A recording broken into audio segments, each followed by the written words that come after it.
Good morning, ladies and gentlemen, and welcome to the occasion of the visit of the Ambassador of the United States of America to Indonesia, His Excellency Mr. Scot Marciel, and his public lecture under the comprehensive partnership at this very place, Balai Sidang, Universitas Indonesia, on October 29, 2010. Therefore, once again, we would warmly welcome the Ambassador of the United States of America, His Excellency Mr. Scot Marciel.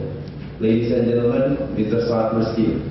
Good morning and welcome, Mr. Ambassador. Indonesia, Professor Dr. Bersos Gumilar Rusliwa Sumantri. Selamat pagi, Bapak.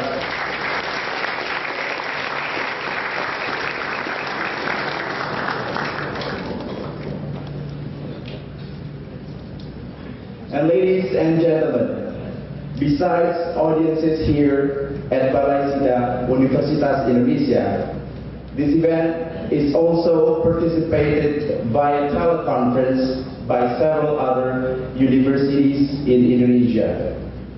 And they are Universitas Riau, Universitas Airlangga, Universitas Hasanuddin, Universitas Udayana Bali, and BPPK, or from the Department of Finance of the Republic of Indonesia.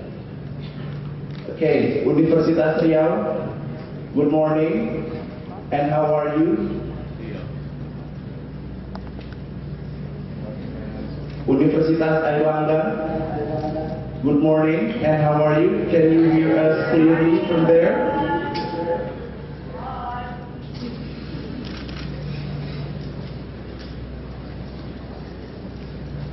Universitas Hasanuddin. Hello. Hello, good morning, how are you? Good, thanks. How are you? Okay. And Universitas Udayana Bali. Good morning. Okay. Now, ladies and gentlemen, this occasion can also be viewed live on www.ui.ac.id. And besides those that I have mentioned previously, this special occasion is also participated by Universitas Gunadarma. Okay, ladies and gentlemen, for Universitas Gunadarma, Universitas Pancasila,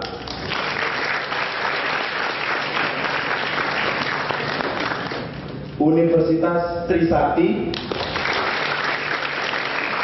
Universitas Negeri Jakarta, Universitas Atmajaya, Universitas Pelita Harapan, Universitas Jayabaya, Universitas Yarsi, Universitas Muhammadiyah Jakarta, dan Universitas Nasional. Ladies and gentlemen, on today's special occasion shall include the opening remarks to be given by the Rector of Universitas Indonesia, Professor Dr. Bersos Mr. Rusliwa Gumilar Sumantri, then continued with the reading of short biography of the Ambassador of the United States of America, His Excellency Mr. Scot Marciel, which shall be done by the Director of Research and Community Services, Mr. Bahtiar Alam, PhD, will also become our moderator in the discussion session. After that, we shall continue with today's main occasion, the public lecture by the Ambassador of the United States of America, His Excellency Mr. Scot Marciel. We shall then have a discussion session followed by presentation of tokens, photo sessions, and closing. Ladies and gentlemen, to start with, I would like to invite Director of Universitas Indonesia to give his opening remarks. Ladies and gentlemen, please welcome Professor Dr. Mr. Rusliwa Gumilar Sumantri.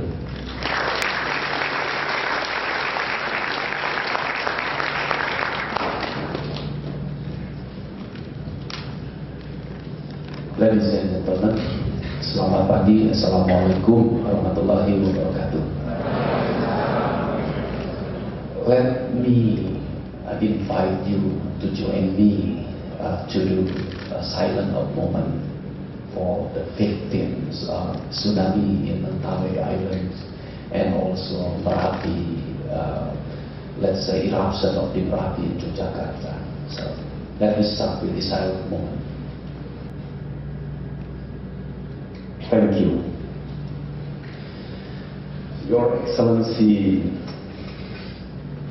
Ambassador Scot Marciel, other distinguished guests, ladies and gentlemen, a warm welcome to you and all our visitors, especially if this is your first visit to Universitas Indonesia. Ambassador, you may be new to Indonesia, but I believe you are no stranger to this region. Prior to your confirmation as ambassador, you worked as Deputy Assistant Secretary for the East Asia and Pacific area. And you have also held senior posting in Vietnam, the Philippines, and also Hong Kong. We are pleased that at the time when so much of the world is plunged in darkness, you can share this time with us in our beautiful green campus. You may notice that we have some new buildings under construction. One is our new central library over there. The library is designed not to just to be a place to find books. Indonesia is basically an oral culture, and this place will become a center for literacy. But it will also be a meeting place where we learn to become an academic community. This is something we will prefer to do in a real rather than a virtual way. The other side will become our new arts and culture center. These infrastructure projects are part of our strategic plan, whose components are include developing lecturer quality, encouraging interdisciplinary research, and of course, international cooperation. Something that we have enjoyed for many years with Indonesia. I might guess that you will be happy to be here and not in the chill of Washington right now. I'd like to share with you a short story here. A true one that takes place in Washington. At a metro station in Washington, D.C., during the rush hour on a cold January morning in 2007. A young man in jeans and a baseball cap appeared with a small case. He took a violin out of this case and began to play. He was playing Bach, but nobody paid much attention. They mostly passed by with some tossing money into his case. And at the end, after 45 minutes, he finished. In his case, he had collected about $32 US. What the people passing by didn't know was that this was Joshua Bell, one of the world's most talented violinists. The violin he was playing was a Stradivarius, worth an estimated about $4 million.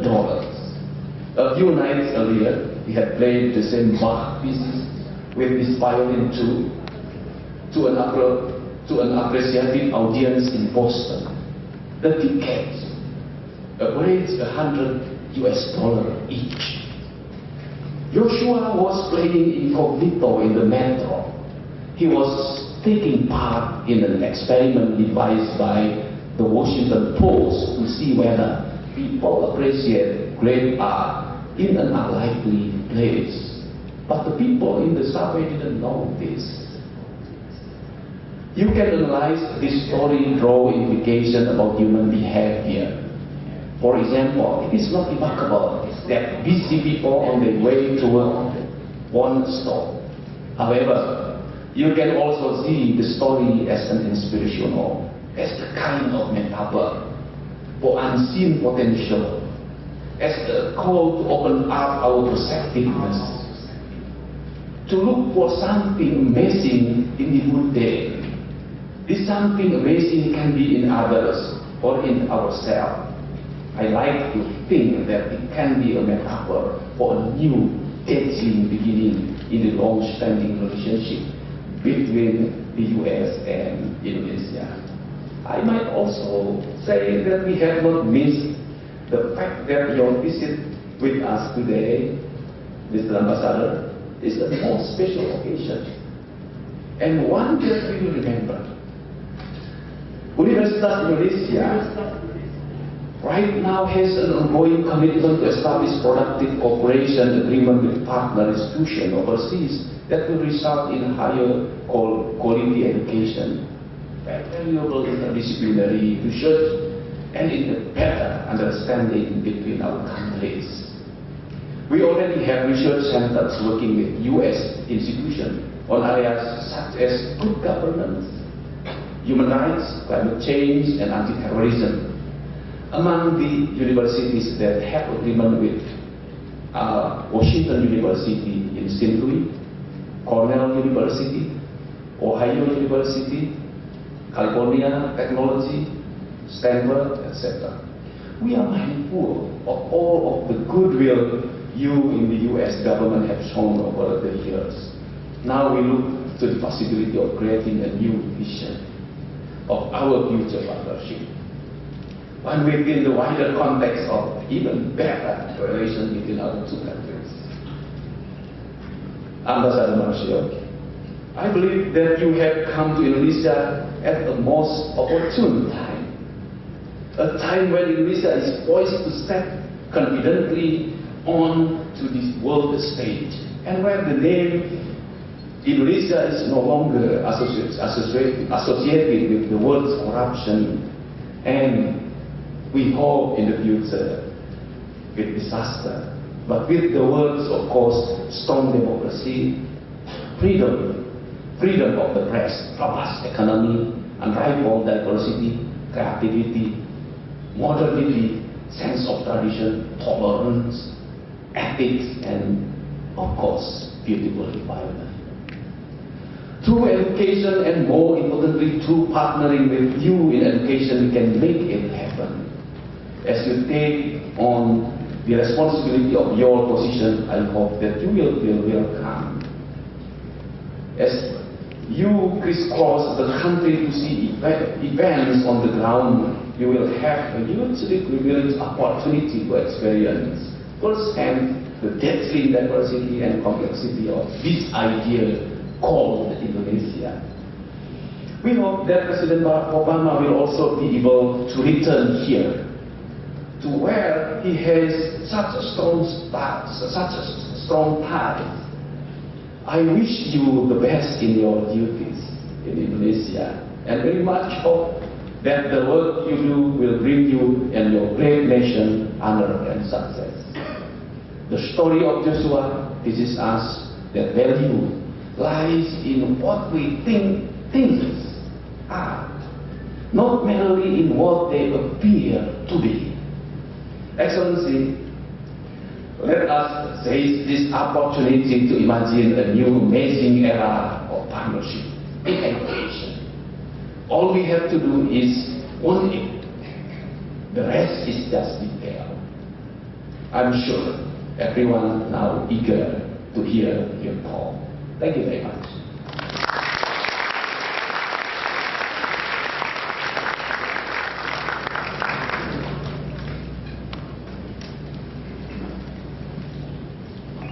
Thank you to the Director of Universitas Indonesia, Mr. Gumilar Rusmiko Sunardi.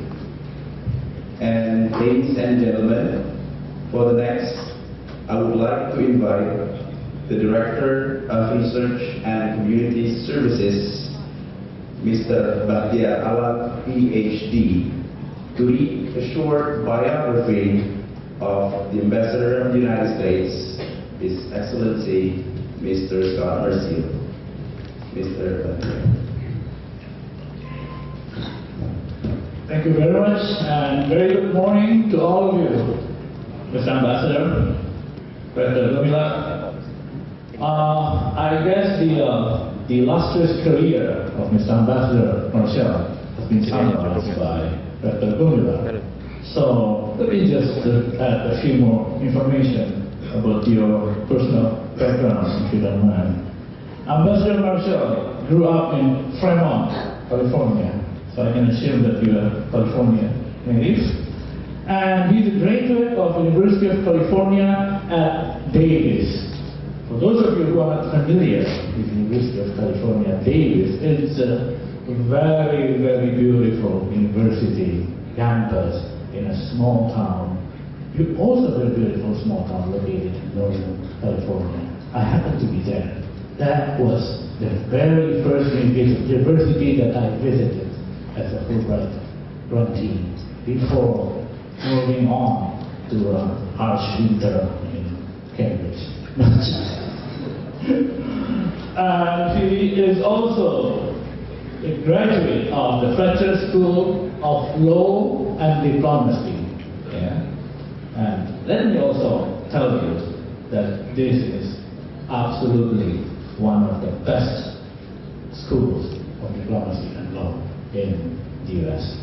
And I also happen to live very close to that university because my apartment when I was a student at Harvard was in Arlington, Massachusetts, neighboring town to Bedford, Massachusetts. And he's, let me also tell you this, he's happily married with 2 daughters. So, Mr. Ambassador, it is a great honor for us to have you here as a guest speaker. And Mr. Ambassador today is going to talk about, the topic is, you can see the topic in the background, education under the comprehensive art.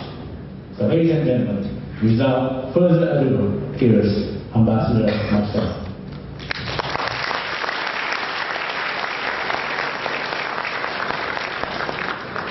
Selamat pagi. Saya senang sekali ada di Universitas Indonesia hari ini.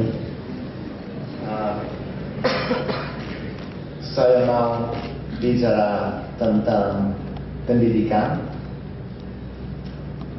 tapi karena bahasa Indonesia saya belum baik, saya akan bicara di bahasa Inggris. I'm not quite sure where to begin, to be honest, because it's rather intimidating to walk into a spectacular room like this with a world-famous rector, world-class faculty, top students, and you see a big picture of yourself. That's somewhat intimidating. But then to have to follow the speech of your rector. I heard him speak last week at the opening of the ASEAN Human Rights Resource Center, also attached to this university. So I knew what a great speaker and thoughtful speaker he was. And I thought I better prepare something better than normal. but I'm not sure that I can compare. But thank you, Rector, and thank you, Director, very much. And thank you to all of you, but also to everyone at the other universities who are watching to give me an opportunity to speak with you today. I'd like to talk about education, but if I could, I'd like to begin with a little bit of a conversation about the relationship between the United States and Indonesia. We're building a new 21st century relationship between our two countries. It's one that's based on equality, on mutual respect, and on shared interests. As the Rector said, President Obama has a unique personal connection to Indonesia. He cares deeply about this country, in which he spent several years of his youth. This high-level interest, which is widely shared in the administration, if you combine that with the dramatic transformation that's taken place in your country over the last decade, we can see that we have a unique opportunity to build a new relationship between our countries. The United States has two overriding goals in its relationship with Indonesia. The first is very simple. We want Indonesia to be successful. We want Indonesia, like all of you do, to be even more prosperous, stronger, playing a bigger role in the region and the world, continuing to strengthen its democracy, and continuing to improve its healthcare and education systems. And why? The answer is because a strong and prosperous, stable and democratic Indonesia is good for the region. It's good for the world. And that's good for the United States of America. And that's why much of what we do at the embassy is to try to work as partners with Indonesian people as they work to reduce poverty, improve the healthcare system, fight corruption, improve governance. We want to be a partner with you, realizing that it's Indonesians who will determine your country's success, not us. But where we can help, where we can be a helpful partner, we will be. The second thing we want to do is, as I mentioned, to build this new partnership. And let me stress, when I talk about a new partnership and improved relations, we're not talking about 20th century ideas of alliance. What we're talking about is finding more areas where we can work together in a way that benefits the people of Indonesia, the people of the United States, and I think increasingly the people of the world. It was President Yudhoyono who first proposed this new partnership in a speech in Washington in late 2008. I had the privilege to be there for that speech. And he offered up the idea of a new partnership. And President Obama, who took office shortly thereafter, immediately seized on this idea and said, yes, our two countries, two of the largest, most diverse democracies in the world, we should work together more. We can do good things together, so let's. So ever since then, for the last year and a half, American and Indonesian officials have been working to turn this idea of partnership into a reality, into a real new partnership. We've been working to build partnerships in areas of interest to both countries, but also to increase the understanding so that Indonesian people understand America better and American people understand Indonesia better. We want to work together in many areas, but we're focusing on a few priority areas. Cooperation on climate change, cooperation on education, about which I want to speak more in a few minutes, cooperation to increase prosperity through more trade and investment that can create jobs, while we also continue to work on health, science, and technology. We've already accomplished a lot. We've reached agreement for the American Peace Corps volunteers to come back to teach in Indonesia. They're teaching English now in Eastern Java. 16 volunteers, young Americans living with Indonesian families teaching at local schools. We've reached agreement on science and technology cooperation. We've reached another agreement that will promote investment flows. We've done great work together just recently on science. Some of you may have seen that America's most advanced deep-sea research vessel, the Okeanos Explorer, was in Indonesia, working very closely with an Indonesian scientific research vessel in North Sulawesi, exploring the waters, in the deep waters of the ocean, and finding many new forms of life. It's really extraordinary scientific cooperation. We're working together to promote democracy, and I have to say it's Indonesia's leadership, particularly with the Balai Democracy Forum, where Indonesia is leading the way and encouraging other countries in the region to move toward democracy and greater respect for human rights. It's a great leadership role for Indonesia, and one the United States is very proud to support and to participate in.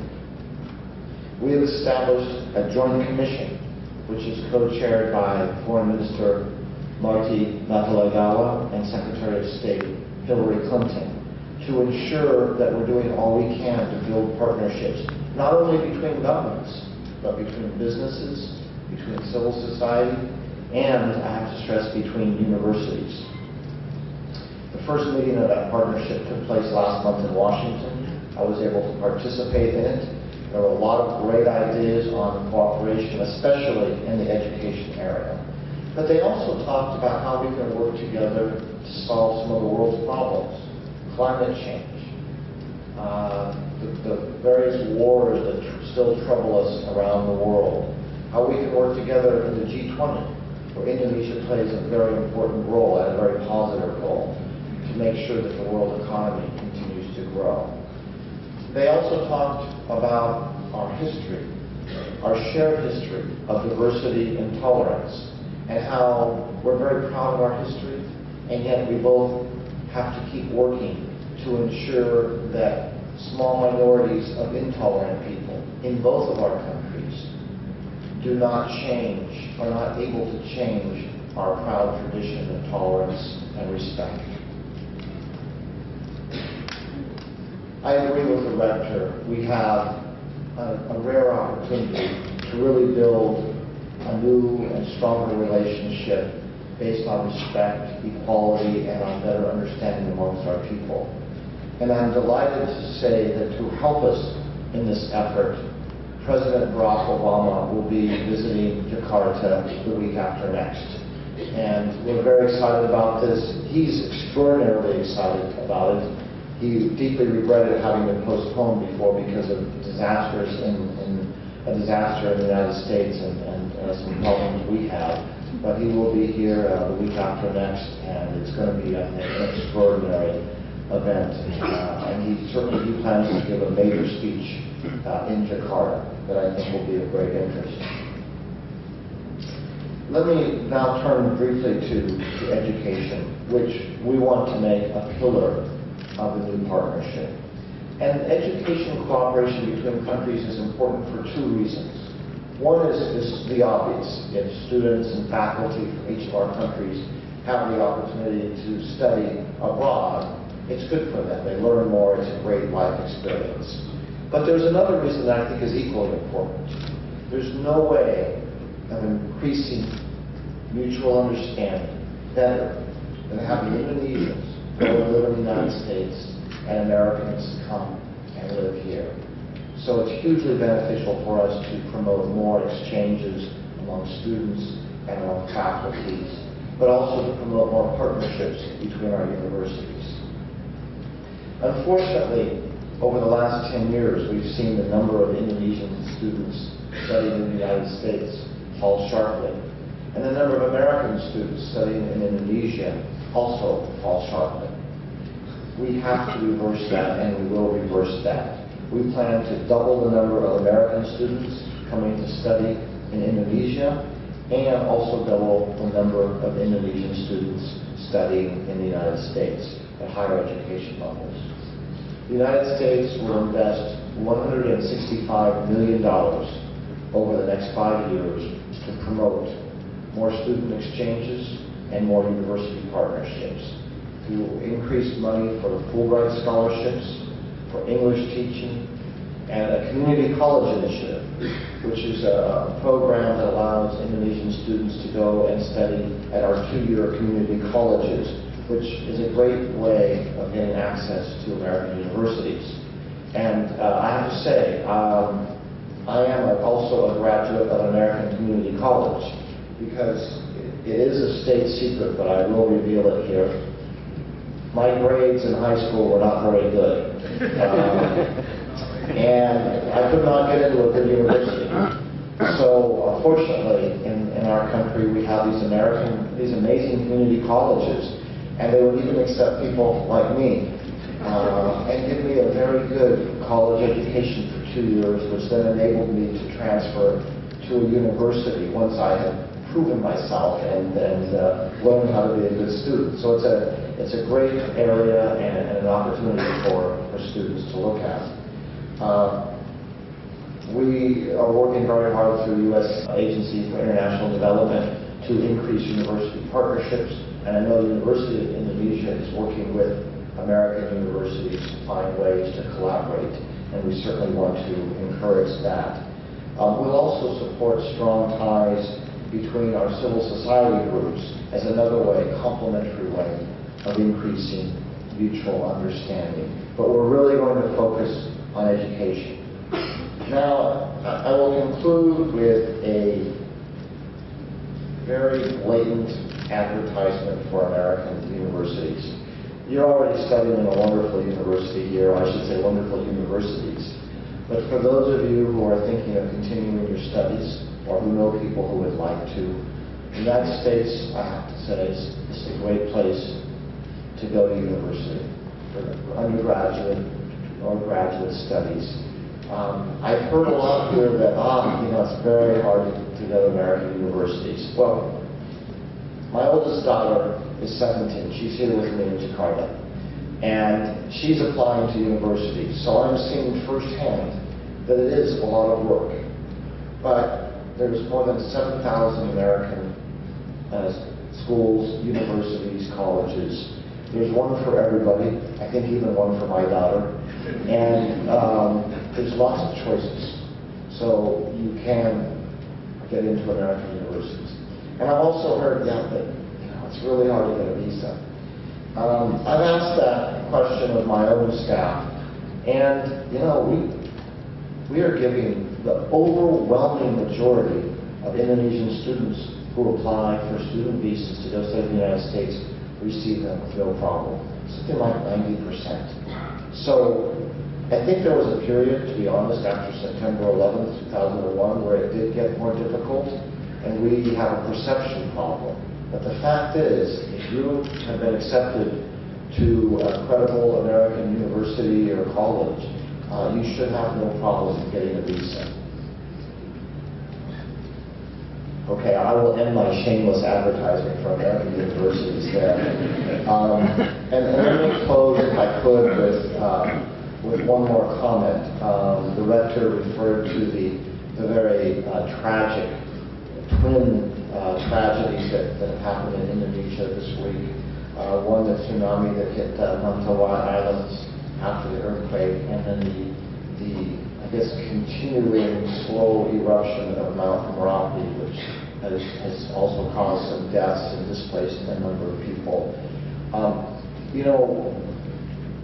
What partners do and what friends do is they help each other when there's need. And Indonesians have been very generous in their help for Americans when we needed it, and we want to be equally generous and helpful because we care. And so I'm very pleased to announce today that the United States will be making a donation of $2 million for this humanitarian. And this money, I think, we hope will go to help the people who've been displaced, but also for more work to ensure that any further damage is as limited as possible. So again, let me just close with that, saying we care deeply about what's happened there and want to help any way we can. I think I've spoken enough, and I really want to hear from you because I know from experience that students ask great questions and are very well informed. So thank you very much.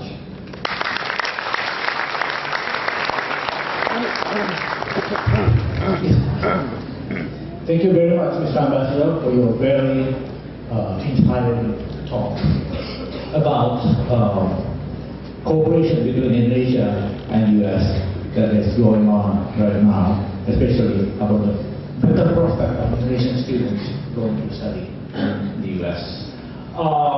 Before this lecture, I was told by Mr. Ambassador that he would love to have question and answer session with students. So he would love to have a conversation, discussion with all of you. And as you know, there are a lot of students from distant locations tuning in to this lecture. So as a moderator, I would like to give them the first opportunity to ask questions or give your comments about Mr. Ambassador's lecture today. So I understand that there are 6 universities tuning in to this lecture, right, Mr. Gatot? Yeah. So Universitas Riau, Universitas Udayana, Universitas Brawijaya, Universitas Airlangga, Universitas Kristen Indonesia, Universitas Hasanuddin. These are the universities, yeah, from across the country, and also one government agency or BPPK, this is the Training Education Center of the Ministry of Finance. They are also tuning in to this lecture. So, bagaimana mahasiswa dari lokasi-lokasi ini? Ada yang ingin mengajukan pertanyaan atau mengutarakan pendapat terhadap Bapak Duta Besar? Saya persilakan. Ada any questions or comments? Silakan. Airlangga University, yes. Please state your name and affiliation. Yes. My name is Irfa from Political and Social Science faculty, and my question is about the new comprehensive partnership between the Indonesia and USA. Okay. Yeah. What's new in that partnership? And then related to the cooperations in education, since I came from international relations studies, so is there any specific cooperations in the research on securities in this case? Thank you. Did you get this? Sorry, I didn't get the, pertanyaan kedua, ya. I didn't get the second question. Could you repeat the second question, please? Yes. In relations, in specific cooperation in this education, is there any research cooperations on security studies?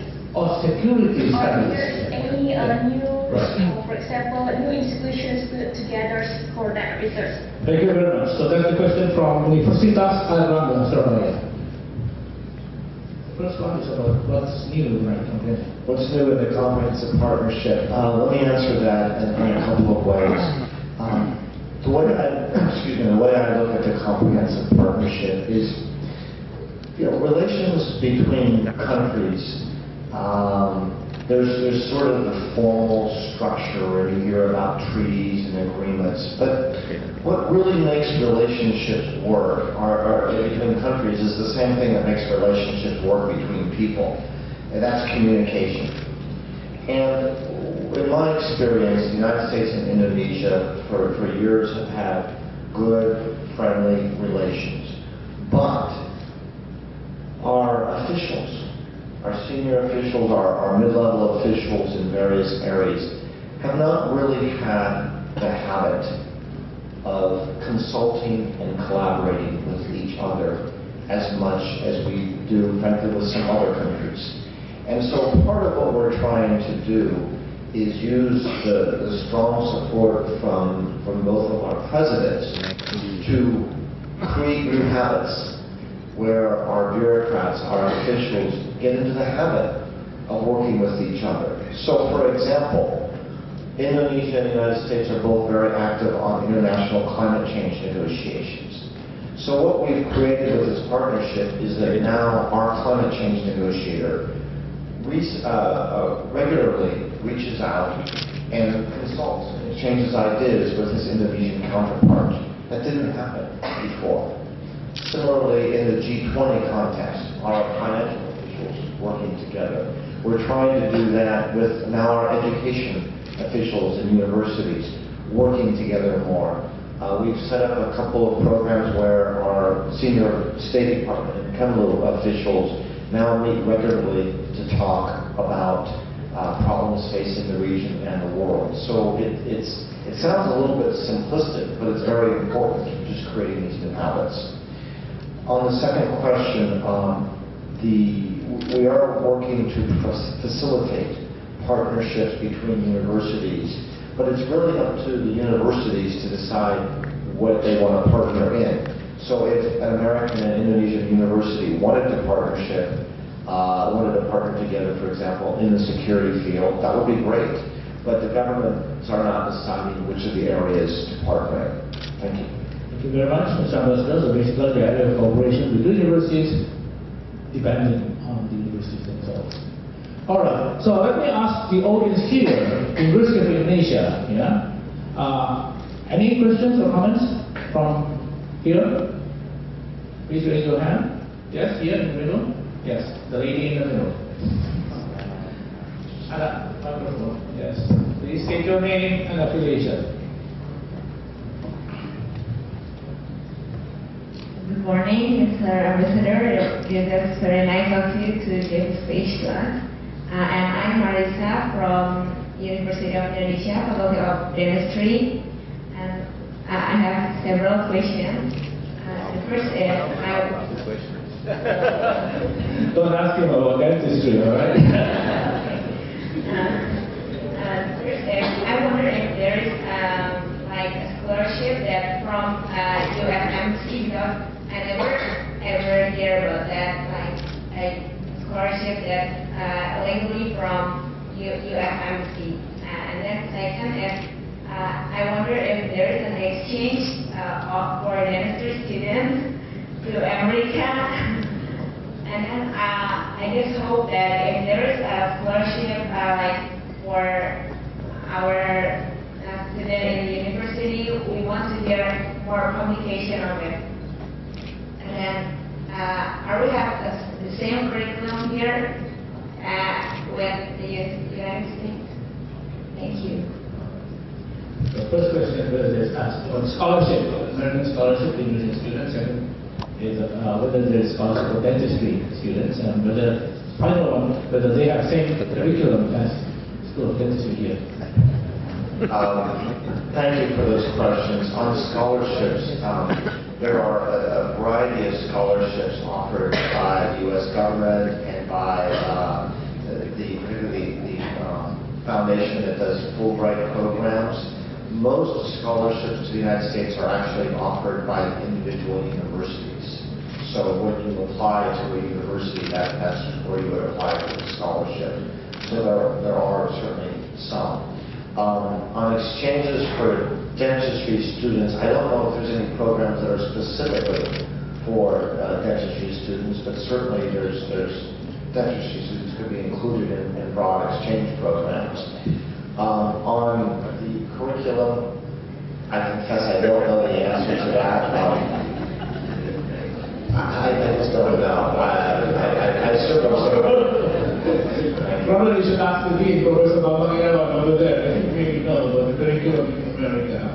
Yeah, we can do that later. Okay, so why don't I ask students in distant locations again, if you have any questions or comments, please raise your hand, identify yourself. From distant locations.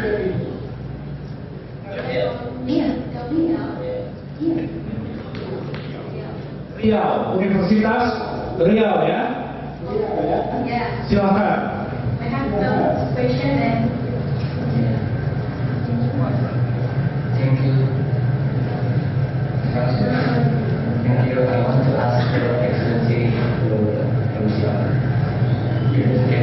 America. What do you think about aviation diplomatic between Indonesia and Universitas of America? What do you think? Like people say in other states make cooperative Indonesia and Australia and our relationship diplomatic. What do you think about Indonesia and Universitas of America? Thank you for your name. Sorry, the sound is not so clear. Suaranya nggak jelas ya. Bisa Anda mendekatkan mikrofon ke mulut Anda? Bicara lebih jelas lagi. Thank you. What do you think about relation diplomatic between Indonesia and University of America? There is a dynamic relationship from since we are independent. We can say like Indonesia and Australia relationship is analysis say like all foster situation diplomatic relationship. What about Indonesia and University of America? So what do you think about diplomatic relationship? Yeah. Okay. All right. So my understanding of his question was that there have been ups and downs in the U.S.-Indonesia relations since independence. And what do you think in a nutshell about the present status? The relationship right now between the United States and Indonesia is very good. It's based, as I said, on mutual respect, equality, and shared interests. We don't agree on everything. The United States has certain views that Indonesia doesn't agree with, and that's fine. That's how life is. But there's great respect in the United States for Indonesia, and we have found a lot of areas where we can and do work very well together. Certainly working together in Southeast Asia, in Asia overall, in the context of the G20, climate change, and increasingly we have shared views on many issues to do with promoting human rights and democracy. So I think the relationship, your foreign minister has called the relationship better than it's ever been. And I think that's exactly how we see it. It's extremely good right now, and we're very grateful for that. Thank you, Mr. Ambassador. Yeah, that's the answer. Mr. Riau, yeah. Now let me turn to the audience here. Yeah. Let's see from that side. Okay, over here. Yeah. Tadi sudah di tengah, sekarang coba di sini. Yellow jacket, the lady student from over there. Yeah, please identify yourself. Introduce yourself first. Yeah. Good morning, Mr. Ambassador, His Excellency. Thank you for coming here. My name is Scot Marciel from Faculty of Law, University of Indonesia. From your talk, I concluded that the relationship between our government, the U.S. and the Indonesian government, is very good and based on mutual respect and mutual to each other.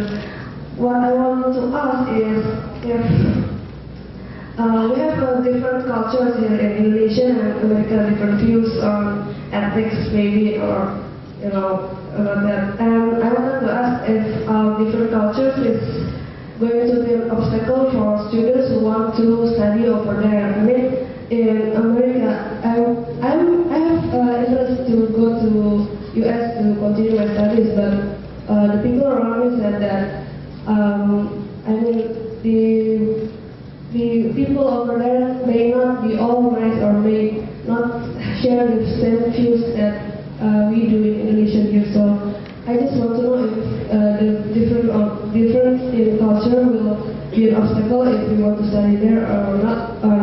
If you have something to take care of that. Thank you.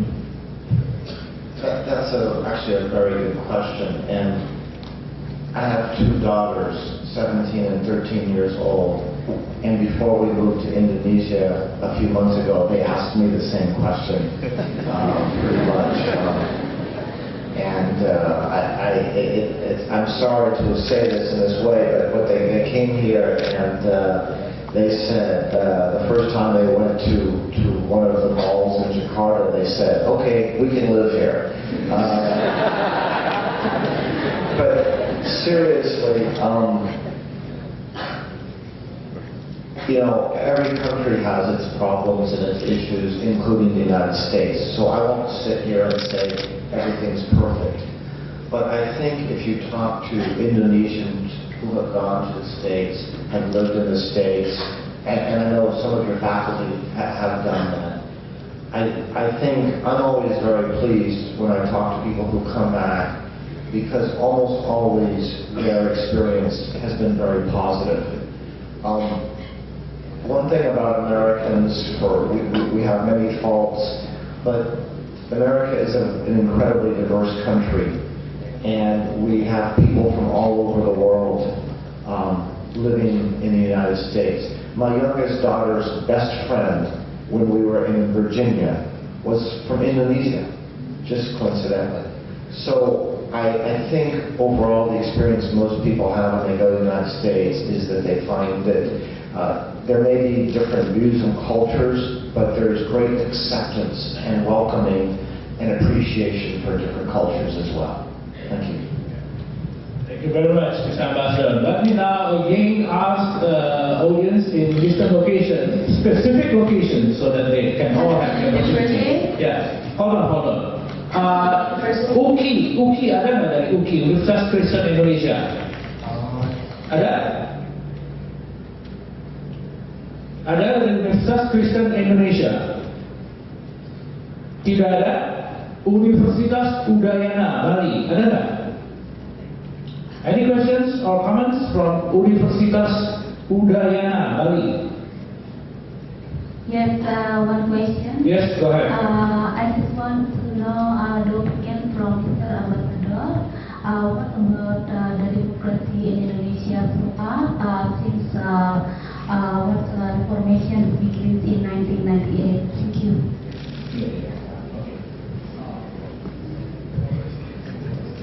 I think Indonesians should be enormously proud of the remarkable democratic achievements that they've made over the last 10 years. I can't think of any country in the world, particularly a big country, that's made such a dramatic and positive transformation, and I admire you greatly for what you've done. It doesn't mean all the problems are solved. You still, of course, have many challenges, and it's, you know, democracy anywhere in the world, it's never complete. Or as Secretary Clinton said when she was here, we always are working to make our democracy more perfect. I've just come from living in the United States for 6 years. We have lots of problems there too. We just keep working at them. But I think I'm tremendously optimistic about Indonesia because of the democracy and because you have so many people in the press, in civil society, at universities who are working every day to strengthen your democracy. So I'm very optimistic. Thank you. Thank you very much. Now let me turn to the audience here from this side. Any questions? Yeah, the lady in black. Black or dark blue, probably. Thank you for this nice and warm opportunity. My name is Susi from Center for Japanese Studies, University of Indonesia. So therefore my questions will be related to area studies. I would like to know, in this 21st century, what is the perspective of American government to about the development of area studies? Thank you.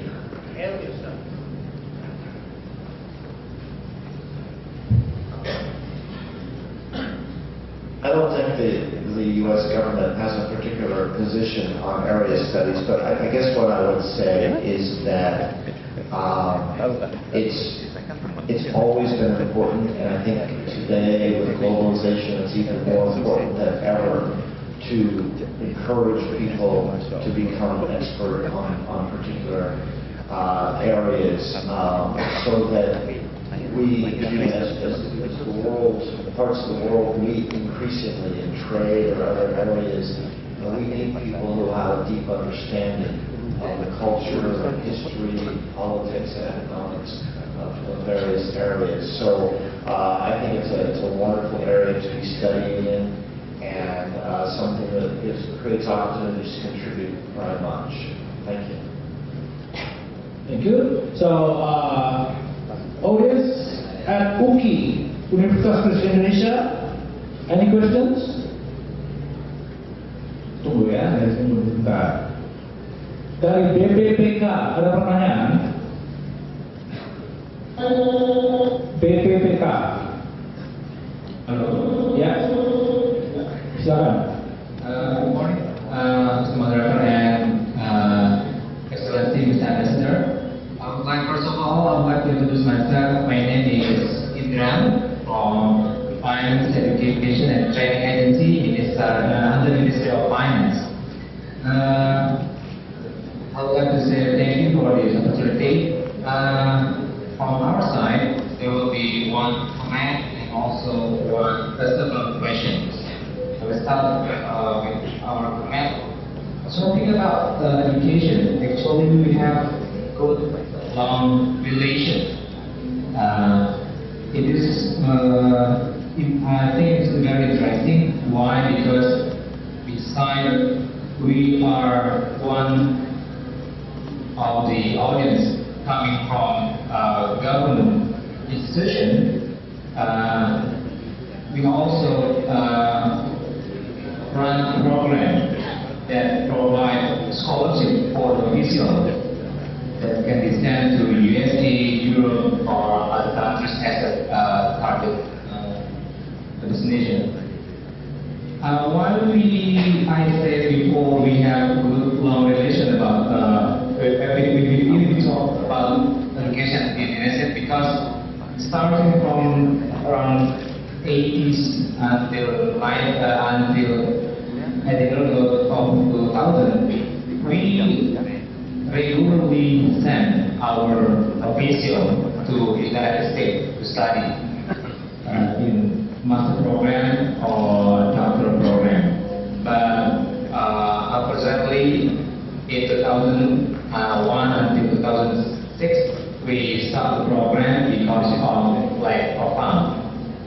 Actually, now we are under negotiation to get new fund. So if the program is ready, probably we will send regularly again, starting from 2012. For your information, we run a program that we call Professional Human Resource Development Project. That's what I have mentioned before. It is sending the official, government official to several universities overseas. Until now, actually we have around 700 alumni from United States universities. So I think that's why I think we have a good relation. The program actually consists of what we call is regular program. It means sending 2 years or 3 years joining master or PhD degree in the United States. Or we also program that we call as linkage program. That means the student will study 1 year in Indonesia and the next year it can be in the United States or other countries. What we need to be concerned in the future, hopefully we can have an equal we have an equal position that either university in Indonesia can earn the degrees, and also the university in, let's say, United States can also earn or issue the degrees. I think it's a good start from the Ambassador of the United States to have the future, the better relation. There is a comment from our side. Now we move on our question. It will be said by Mr. Agu.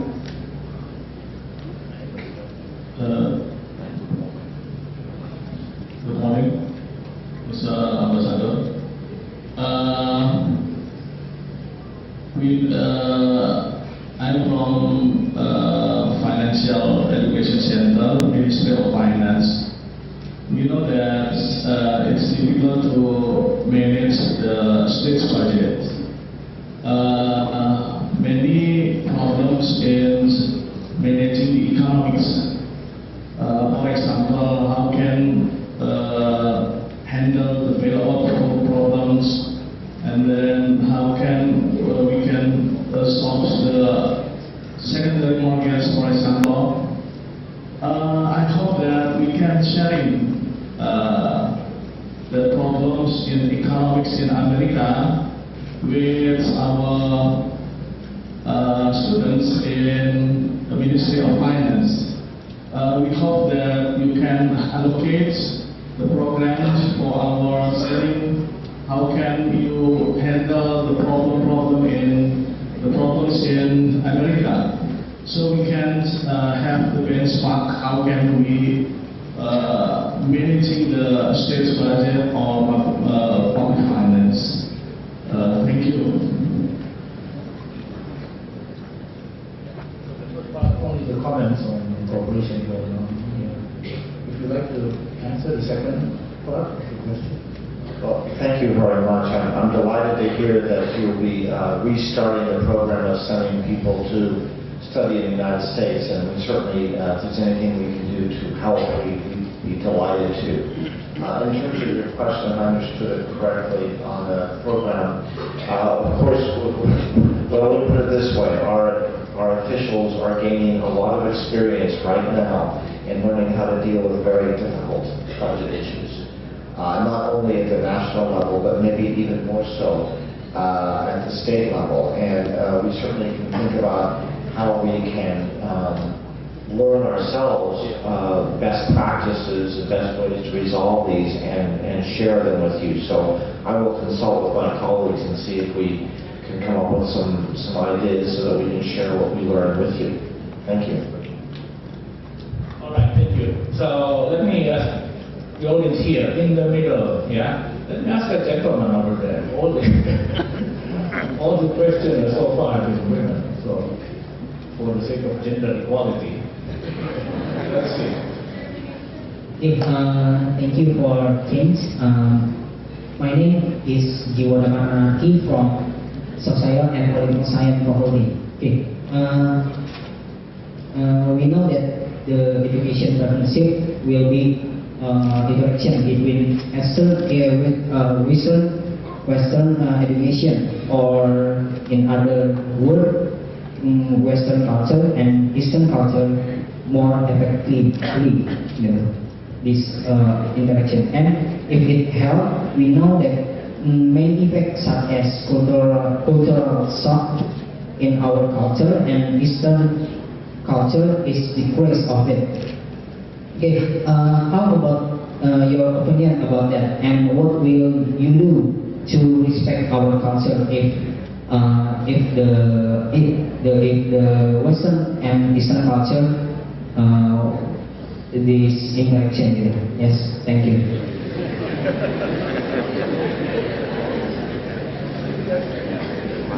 Okay, let me just try to clarify the question. So you're asking about Eastern Asian and Western European American educational system, and you're asking if you go to the US, for instance, to study there, you will be exposed to American culture, and how can anyone remain respecting your own culture, for instance, Asian culture, while studying in the US or in Europe? Is that it? Pertanyaan atau dalam bahasa Indonesia juga silakan, Bapak. Ya. Yang mungkin bingung ya kalau bisa dalam bahasa Inggris, karena juga saya lagi proses belajar bahasa Inggris. Baik. Gini, simpelnya edukasi pendidikan barat akan menghasilkan namanya budaya barat ya, bukan akan membawa budaya barat, dan itu akan berinteraksi dengan budaya kita, yaitu budaya timur seperti itu. Dan dalam teori kultural shock itu pasti akan jadi efek dari pendidikan barat itu akan membawa dia sedikit negatif dari kita. Nah, bukannya seharusnya kita harus memfilterisasi, tapi bagaimana tindakan dari luar, dari asing itu untuk istilahnya menghormati budaya kita seperti itu. Terima kasih. I guess terima kasih banyak ya. Thank you very much. So those who study in the West, America, Europe, will be influenced by American or European culture, and when they get back to Indonesia, they may experience culture shocks, so to speak. Yeah. So, do you have any suggestion or thoughts as to how someone can reduce that kind of negative impact on studying abroad, due to studying abroad? Thank you. So it's actually a very, very good, thoughtful question. In a way, the whole reason to go study in the United States, or for an American to come and study here, is to enjoy the pleasure and benefit of culture shock. I've done it myself. Coming as an American to live in Indonesia is opening up a whole new world for me. I get to keep what I already know and my own culture, but also experience and learn from another wonderful culture. And sometimes that creates challenges, but I think the benefits are enormous. And I think, and I hope it's the same for Indonesian students who go to the United States. I've lived in 7 different countries in my life. I have great respect for every one of those 7 societies. And from each of them, I learned some things that I think make me a better person. I learned some things, I said, wow, we don't do this in the United States. We should. A way of doing things, appreciation for different views. So I would just say, you can't stop culture shock, but you can see it as a positive thing and a learning experience. Thank you. Now, can I ask the audience in different locations again? Uki yang belum ya? Unhas? Yes, go ahead. Introduce yourself. Question. Okay, hello, Mr. Marciel. My name is Nurhaya. I'm from Hasan University, nursing program study. I have 2 questions here. I'll just make it brief. First, do you have this kind of partnership? Do you have a specific portion or quota for those who live in eastern part of Indonesia? And second, this kind of partnership,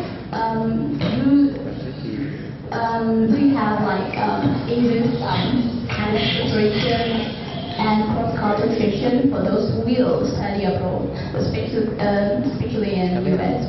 Thank you. That's all. Next. Thank you very much. And I have to say, I had the great honor and pleasure of visiting your university in Makassar about 3 weeks ago, and I was very impressed.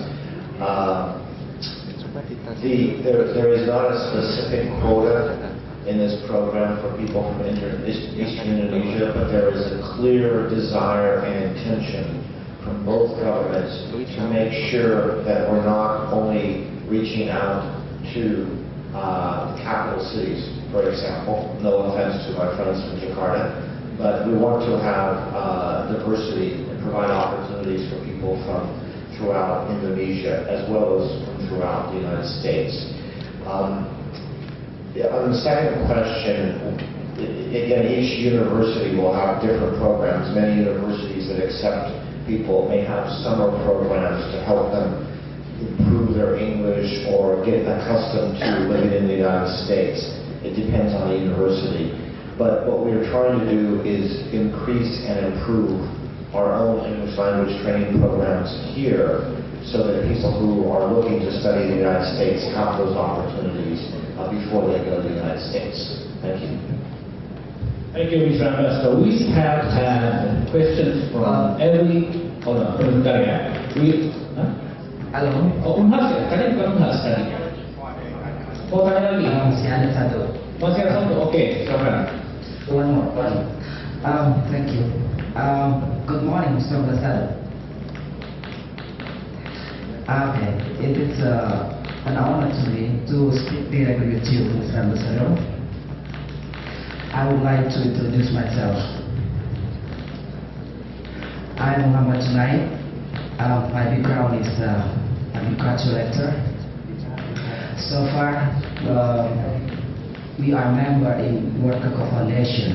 As you know, it's established in Washington DC, right?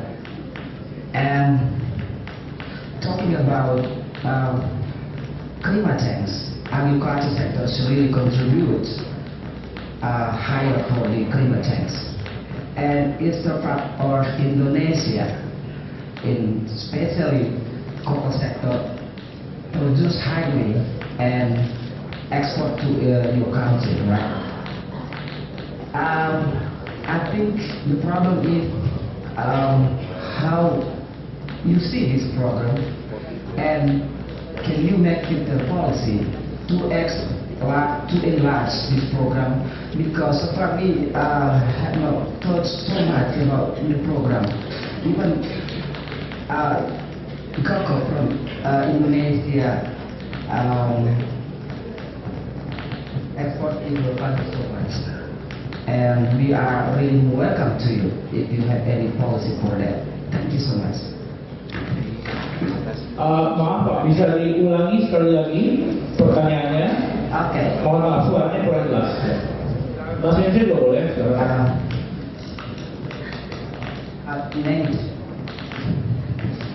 Well, you know, climate change, agriculture sectors contributes highly for about climate change. And we are in the Indonesia, we have the biggest source of agriculture. In particular, cocoa sector, and we really export so much to your country. But the problem is we do not have much fine program from your country. So maybe we have to share about this. And the question is, how can you make a policy for that? Thank you so much.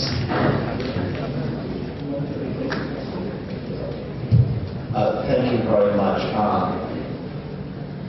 I think there's actually huge opportunities for Indonesia in the agricultural area to increase productivity, and by doing so increase not only exports but the wealth in the rural areas.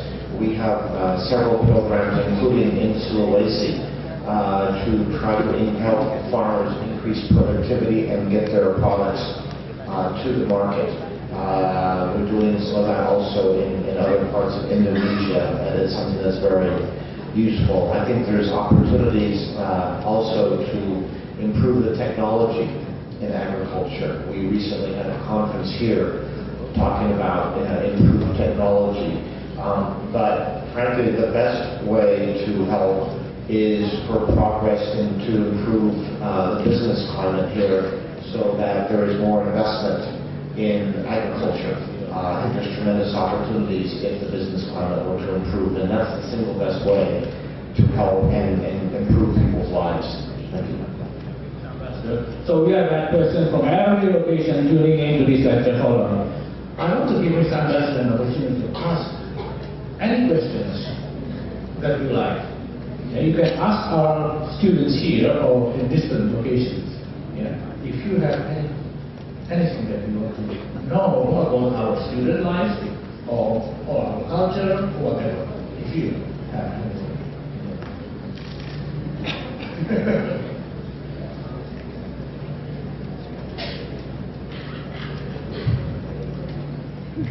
Maybe this is a bit of a difficult question, but I guess my question would be, when you come to university, what is your expectation about jobs when you finish? What do you think, what do you feel like you should have as opportunities after graduating from university in Indonesia? Alright. Very good question. Anyone would like to answer? Here? Coba. Mana yang masih tahu ini? What do you expect? Ada? Silakan. Ya, di belakang ya. Silakan. Go ahead.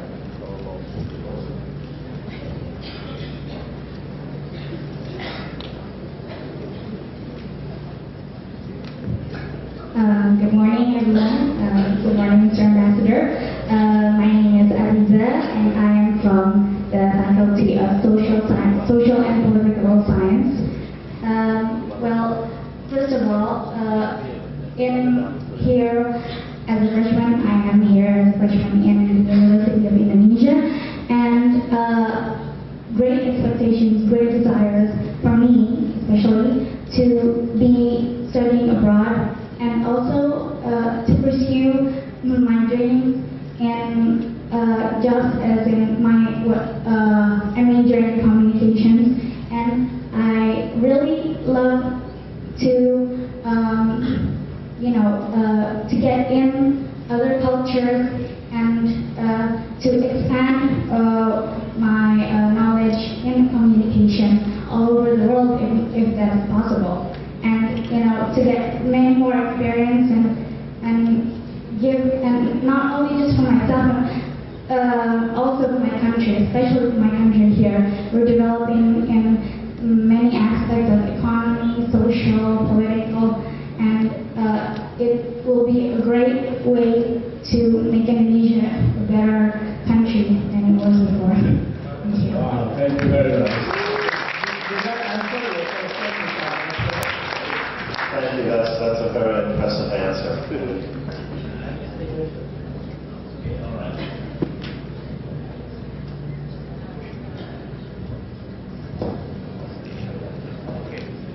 So, Mr. Ambassador has 3 more minutes to answer the question if you like. From here, okay, the lady.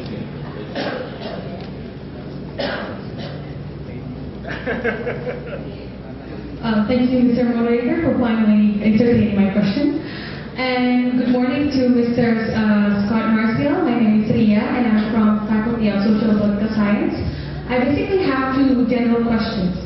First, I just recently read Reader's Digest and saw the top 10 universities ranking in the world, and see that Harvard, California Institutions of Technology, and also MIT rank as the top 3. My question is, if we analyze these rankings, most of them are private universities. Question is, how do state universities in America try to balance with the quality and standards achieved by these private universities? Because certain gaps is also happening everywhere else in Indonesia, and hopefully, if you can answer these questions, we can also try to implement it here in Indonesia.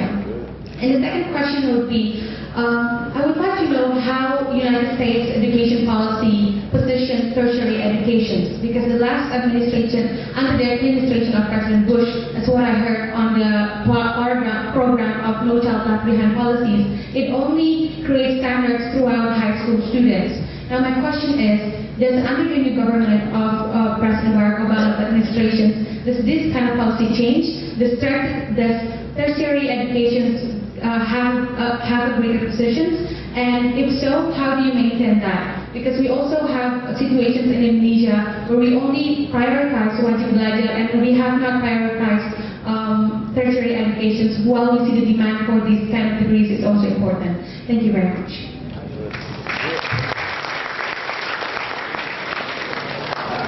Thank you.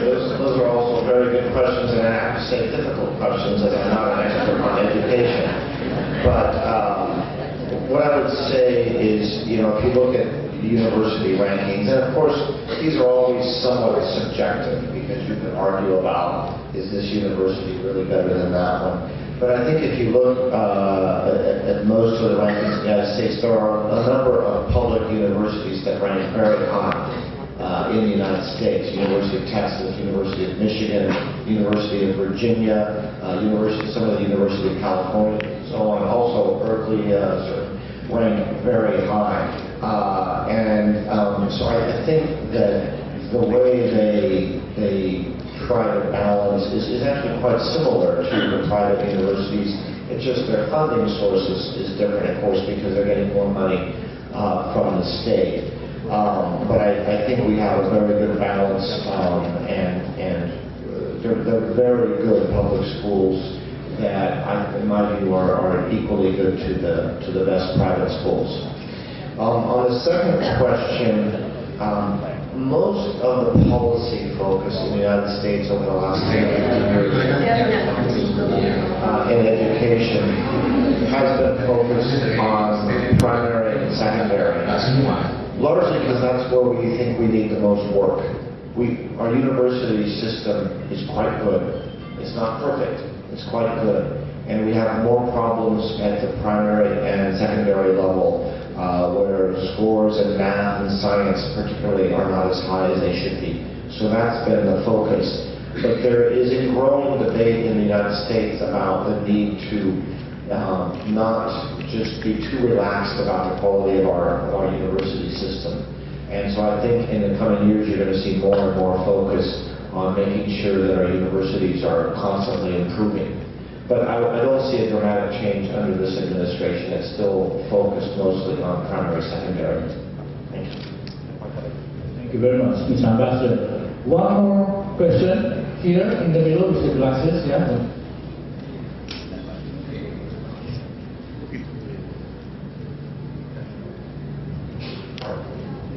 Good morning, Your Excellency, Scot Marciel. I'm glad to hear that Indonesia and the United States relations are stronger now. I would like to one question. Will your government have Islamic school here in Indonesia? Because you know, the majority of Indonesian people are Muslim, and you know, there are many students in Papua. They get very bad quality of education. And what's your real action to help them? And you know, in your question that what you are expecting to do if you graduate from university. Well, you know, I'm from linguistics department. I wish that I could teach American people Bahasa Indonesia. You know, I just wonder if American teenagers they interested in Bahasa Indonesia or not. And the last question, you know, will the bombing impact the good relationship between United States and Indonesia if it happens again? Thank you. So your first question was whether the U.S. government will assist the Islamic schools in Indonesia. Was that the question? Thank you for those questions. On the first question, the answer is yes, we have been working with and supporting a number of Islamic schools, particularly secondary schools, pesantren's. Over the last 5 years, I think we've spent about $150 million on primary and secondary education, and it goes to both state schools, public schools, as well as religious schools, including the pesantren's, wherever there's a need and a desire for help. We don't make any distinction. On the second question about Papua, I was in Papua 3 or 4 weeks ago. You're right. There's a tremendous need for education. And we have some programs there to promote education. We're looking to see if we can do more, but it is a very big challenge, as you said.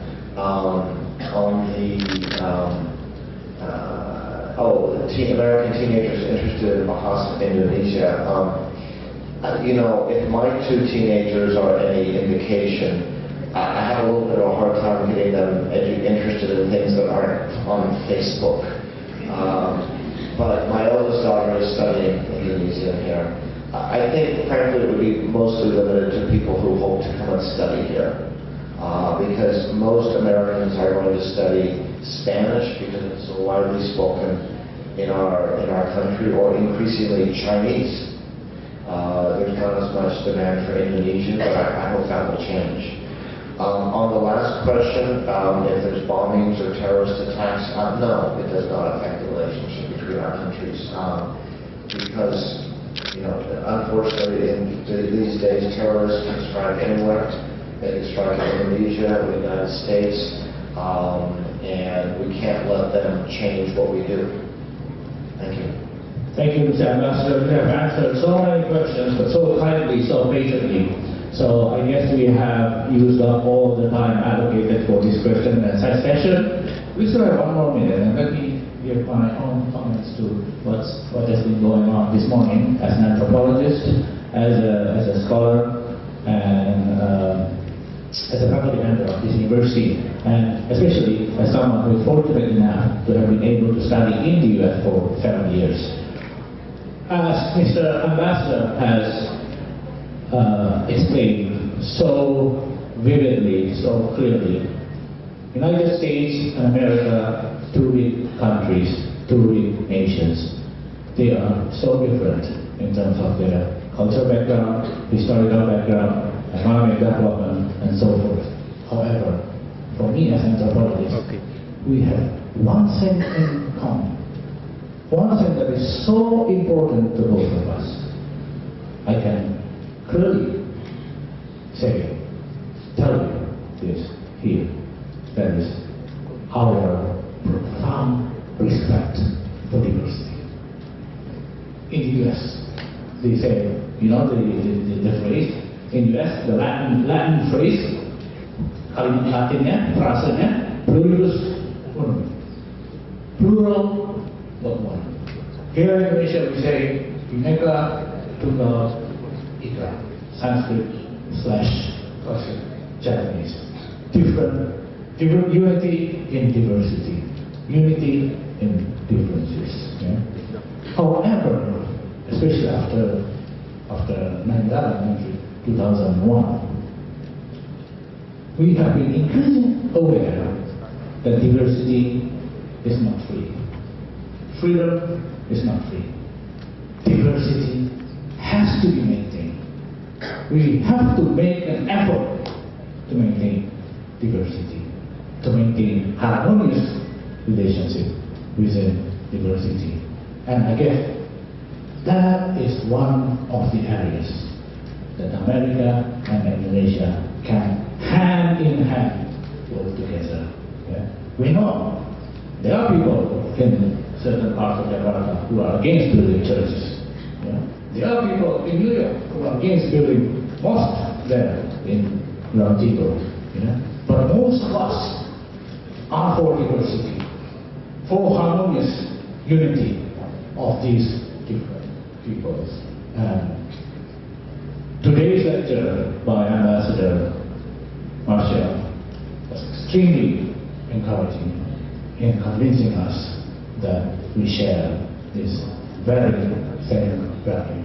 For that, I really want to thank you, Mr. Ambassador. I want to thank you, all the audience. You have been a wonderful audience. You have been so patient, and especially to the audience in different locations. And I would like to invite all of you to join me to give a big round of applause to Mr. Ambassador.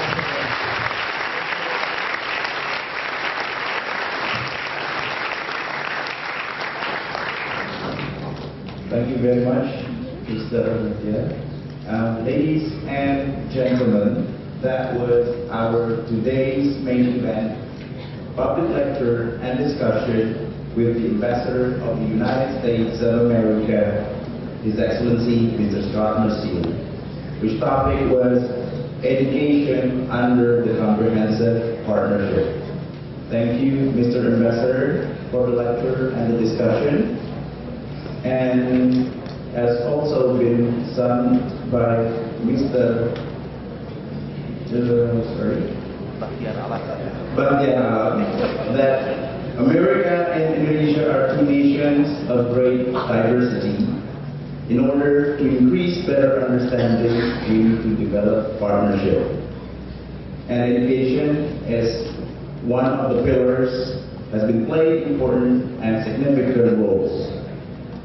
Questions and statements on cultural issues, scholarship, and even the relationship between the two great nations have also been asked. Hopefully, what we have today could encourage us and support us to increase the better understanding. Now, we shall continue with the presentations and exchanges of token of appreciations between